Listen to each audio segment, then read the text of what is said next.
The reason why there's a lot of confusion, the reason why the stop order was issued is because the building that they're building does not comply, or doesn't even, it's not in existence on the plan that was approved legally by the engineers. So therefore, the engineers had, by law, had no other option but to release the stop order because it's not in compliance with the laws of lease. What happened is this caught so many people off guard because nobody knew what was being built here. It was like all of a sudden something's being built, and it's being built very quickly. They were doing construction up to curfew, and so right now everybody is just trying to gather information, and that's how the stop order was. Once the original plans were compared to what they are building, that building is actually supposed to be a parking lot. So the approved plans that have been approved all the way to the top are not what they're building. In fact, we had rumor, which is only rumor, but this is what we want to find out. So we were told that they were building a gas station, but then we also heard from the contractor that they're building a store, a hotel, a gas station, and a restaurant. And none of that's on the original plans. And so we're just like, let's get to the truth of the matter. And so that's why the stop order came in. And there's something too that we need to take in consideration. We don't want this to be a political thing. This is about our town. This is about Punta Gorda and maintaining the integrity of it and the beauty of our town and our district. We need to put things in place. My issue is if the law clearly states that no gas station should be built next to a church or a school that is in existence, how then can they just bypass that at the DOE and say, oh yes, that just is, it doesn't make sense. So what we're saying is we are not opposed to building. We're not opposed to any of that. But what we are opposed to is building something hazardous in the beginning of our town. We're also being a voice for our neighbors. Our neighbors are raising children right here. They have business and they're trying to raise children in a neighborhood that is already so loud at the Y intersection. How do we protect them? Who will listen to them? So we said we must bring up this topic to the country of beliefs so that they see too that PG, the jewel of the country, will not stand for putting hazardous material less than 100 feet from our sea. This is an environmental issue. It's not it is a progressive issue with infrastructure, but you can't have one without the other, and you cannot bypass laws.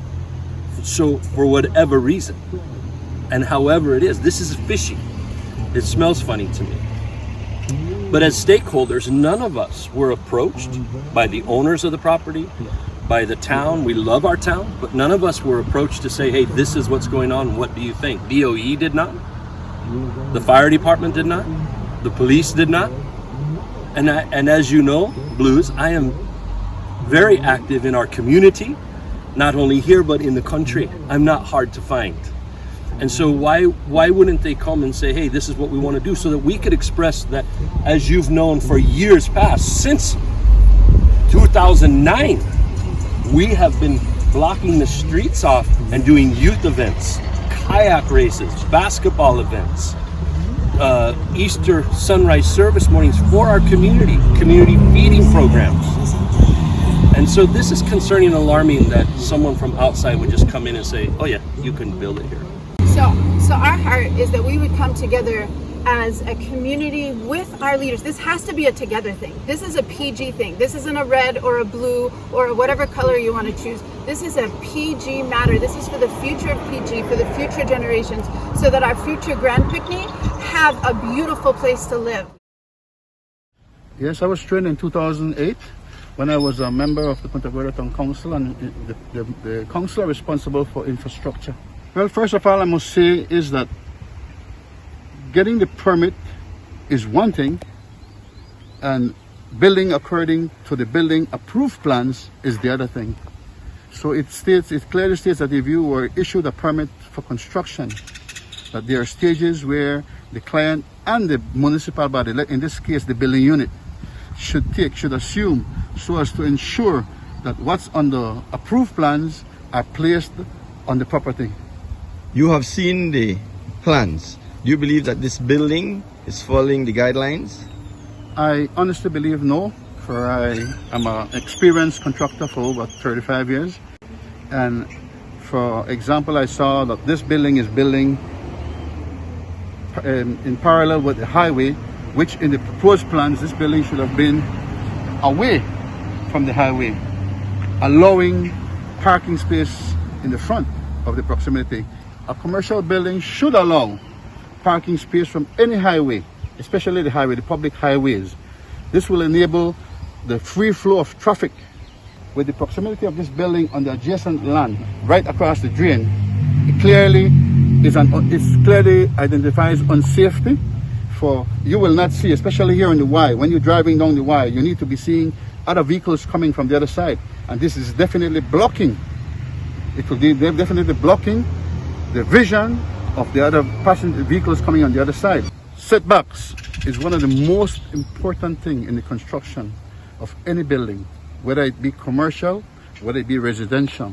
For residential buildings alone, you need to be 4 feet away from your neighbor's lot, 4 feet. And if you are on a high tension line, which is close to your property, you have to respect the setbacks of 8 feet. 8 feet away from the electrical lines, the power lines that will electrify your building. How do you feel at this moment with the stop order at the Y development? Well, I am very happy about that. You know, it's progress, and I appreciate that so many local Toledo people came together to stand up for something that we believe in. You know, that we will not be just pushed around and have stuff shoved down our throat anymore. We need to have democracy, we need to have consultancy about the development in our community. Yes, how do you feel about this? Well, whenever I step on another gas station out there, we don't have one over that side. We have Dick up here also, and we have another one a big fall. So unfortunately, we never need another gas station.